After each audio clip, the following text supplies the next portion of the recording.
fait vis-à-vis du manager et de son équipe vis-à-vis de vous. D'accord. Et derrière, oui. Moi, par contre, j'étais un peu plus éloignée du patron. Et là, on s'est plus rapprochés. Nous sommes dans le même bureau que la secrétaire particulière, parce que je suis secrétaire de cabinet. D'accord. Donc, nous sommes dans le même bureau. Nous sommes plus proches du patron maintenant qu'auparavant. D'accord. Donc là aussi, hein, le fait de casser les murs, eh bien, la communication passe beaucoup mieux. Et du coup, vous êtes globalement à deux plus efficace que seul. C'est clair. Bon, c'est tout. Alors, les innovations, ben, on en a parlé, hein, c'est l'open space, c'est une nouvelle manière de s'organiser. On reviendra là-dessus quand on fera la partie organisation. Alors, quelles compétences développer face à ces nouvelles formes de relations et de communication?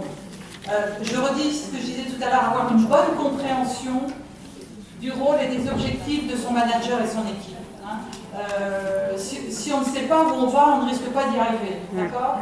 Donc il faut tirer la manche de son patron et lui dire mais pourquoi on fait ça? Dans quel objectif? Ça va servir à quoi?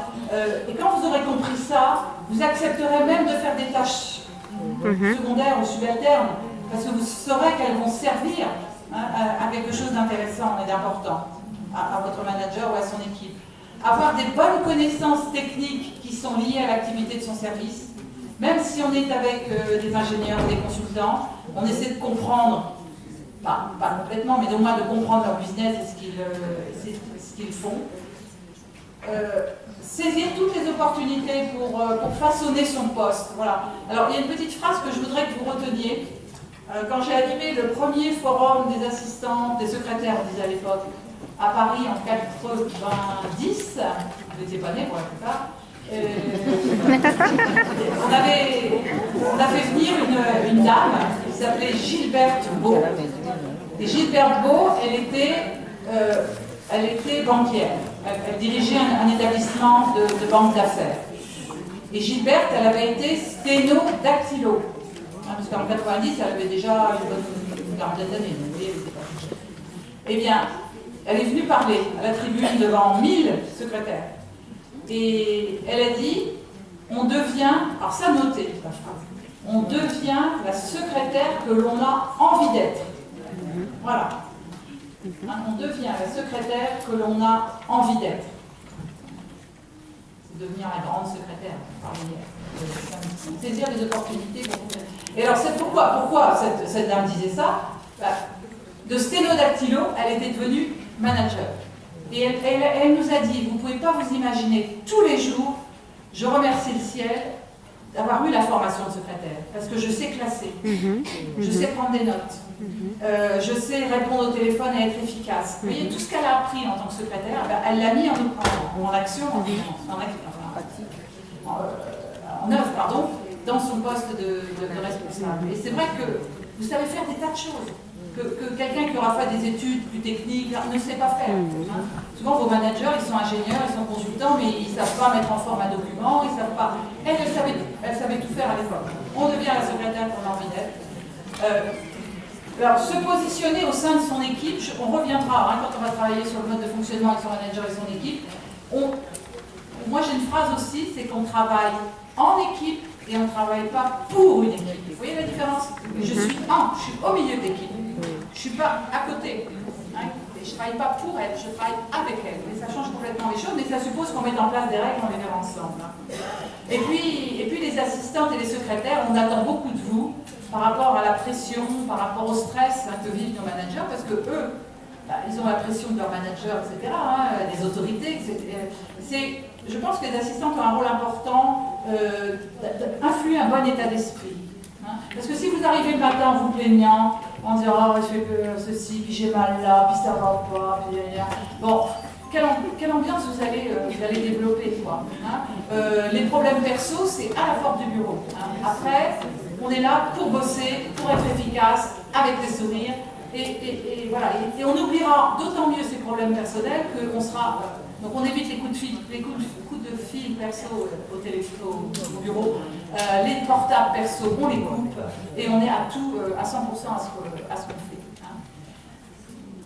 Alors, développer sa confiance en soi, bien sûr, hein, ça c'est important. J'ose, vous avez dit tout à l'heure, on est utile. Si on est là, c'est parce qu'on est utile.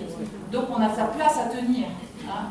Et puis s'engager dans des projets. Alors, hier, je me souviens, samedi par contre, on disait, oui, mais parfois il y a des postes, on ne peut pas évoluer, le manager il n'est pas comme ceci, pas comme cela, puis on s'ennuie, etc. Ben, voyons si dans notre organisation, il n'y a pas des projets auxquels on peut participer. Peut-être un projet de responsabilité sociale, ou je ne sais pas, il y a souvent des groupes de travail dans l'entreprise. Eh bien, pourquoi pas, il y a des règles. Là, vous y passerez du bon temps. Hein. Alors, troisième facteur, on va aller un petit peu plus vite pour pas trop manger le temps de notre formateur, sur les innovations technologiques. Alors, c'est peut-être là que les choses sont les plus voyantes. Hein. Je ne sais pas comment ça se passe dans vos organisations, mais chez nous, presque tous les processus administratifs sont informatisés, c'est-à-dire gérer une facture, tout le processus de la facture, hein, de l'émission au règlement, la réservation de billets de voyage, la gestion des notes de frais. Il y a des logiciels maison qui sont sur les ordinateurs et on a juste qu'à rentrer des données et ça marche tout seul, hein, en principe. Alors qu'avant, on avait plein de tampons à mettre sur des documents, ça faisait un circuit en interne avec des parapheurs à n'en plus finir. Maintenant, tout ça, en tout cas chez nous, ça a disparu parce qu'on a ces logiciels intégrés. Hein.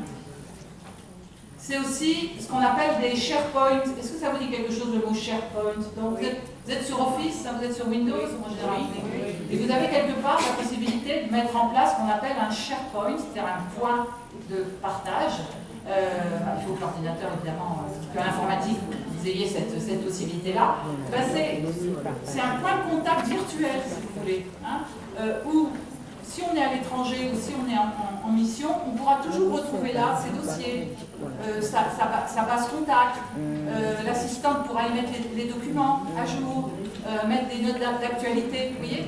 Donc on travaille ensemble, c'est bien un espace de travail partagé, mais là on n'est même plus dans un open space, on est dans la nature, vous voyez. Mais moi j'ai vu une assistante qui était travaillait avec des chantiers de construction, elle était dans la région de Rouen, je crois.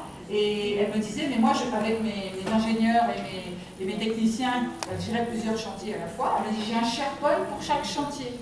Donc, les ingénieurs, quand ils sont sur le chantier, s'ils ont besoin de récupérer une information, ils se branchent, il faut qu'ils soient branchés sur Internet, évidemment, sur le réseau, et ils récupèrent leurs données, leur cahier des charges, etc., à distance. Là, quelque chose qui va beaucoup se développer, hein, qui se développe déjà beaucoup chez nous. Et qui peut mieux que l'assistant mettre à jour ces informations, hein. Avant, vous aviez la corbeille courrier, vous aviez... Non, maintenant, on transfère le courrier directement dans ce type de réseau. Alors, Monique en parlait, elle parlait de la GED. Vous connaissez GED, Gestion électronique des documents. Hein. On parle de dématérialisation des papiers, c'est-à-dire qu'on nous annonce le zéro papier. Bon, 20 ans, hein, ça en a pas mal. Il y a de plus en plus de choses qui se font que par transfert électronique. Et la gestion électronique des documents, c'est on scanne les documents à l'arrivée. Si vous avez par exemple une corbeille courrier, on va scanner les documents à l'arrivée. Ils vont être inclus dans un fichier électronique et tout le monde dans l'entreprise peut partager le document. On va y mettre les réponses évidemment, on aura des dossiers électroniques, on n'aura plus de dossiers papier. Sauf pour les choses qu'on doit garder, les contrats signés, choses comme ça, pour qu'on s'y scanne. Et on parle aussi, chez nous, je ne sais pas si vous avez entendu parler du terme cloud computing, c'est l'informatique dans les nuages. Alors, je ne sais plus qui nous parlait de ce service informatique tout à l'heure. Vous avez peut-être entendu parler du cloud computing? Non, pas encore. Ouais. L'idée, si vous voulez, c'est qu'au service informatique, vous avez des informaticiens qui gèrent les machines. Dans les machines, il y a les logiciels de la société, hein, de l'administration dans laquelle vous travaillez. Et bien là, dans le cloud computing, le logiciel, ils sont dans le ciel. Ils sont gérés par des systèmes, si vous voulez, informatiques, qui fait qu'on n'est plus obligé d'avoir les logiciels sur place. Donc les mises à jour, vous voyez, sont faites automatiquement, etc. Et puis, avec vos portables, vous pouvez avoir aussi des espaces où vous mettez vos informations, par exemple sur le téléphone portable, on a des espaces de cloud aussi où on peut mettre la photocopie de son passeport, etc. Si jamais on perdait son passeport, voilà. On peut avoir son propre cloud, en fait, personnalisé. Et puis, alors je vous annonce la naissance de Virtual Sophie. Alors j'ai vu ça dans un article dans le journal Le Monde. Il y a une société dans le nord de la France qui développe une application où le manager, il a son téléphone portable et il dit trouvez-moi une salle de réunion Et c'est le système qui va gérer les agendas, le planning des salles, etc. Et donc la Sophie, elle n'existe pas, hein, mais ce sont des questions simples qui sont réglées directement par l'ordinateur. Il y a des téléphones auxquels vous pouvez déjà poser des questions. Je ne sais pas si vos téléphones portables sont comme ça, mais on a un système vocal, on peut dire, je ne sais pas, de demander quelle heure il est ou quel temps il fait, etc. Donc vous voyez, on commence, là on est dans le web 3.0. Hein, vous avez peut-être entendu parler du web 2.0. Là on est au web 3.0, c'est-à-dire que les objets vont devenir communicants. Hein. Alors attention à Sophie, parce que moi je trouve que c'est bien, parce que Sophie elle va faire toutes les tâches de base, et puis nous on va pouvoir se consacrer à des tâches plus importantes. Hein. Donc par rapport aux innovations technologiques, alors je vous pose des questions peut-être à la cantonade pour ne pas retarder